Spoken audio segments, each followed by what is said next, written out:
How are the Quakers and other peace-oriented denominations different from the Anabaptists? How are the Quakers and other peace-oriented denominations? Well, that's a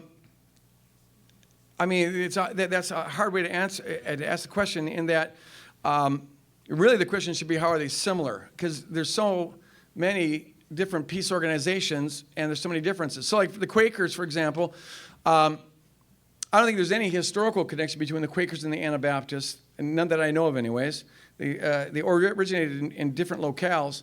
And the Quakers had, in all other respects, they weren't like the Mennonites. I mean, the Quakers would generally, they were very spiritualistic in the sense that they'd come in and just kind of wait on the Spirit.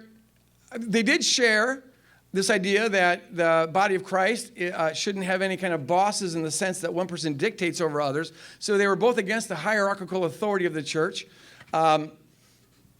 But the Quakers took that to mean that you shouldn't even have any teachers, that the Spirit should teach you. And so when you come into a room, everyone should just wait, and the Spirit will land on somebody, and they'll end up doing the teaching.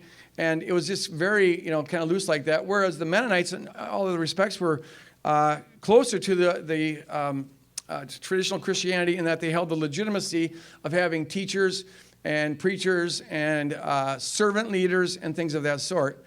And then there's other peace organizations that aren't even Christian.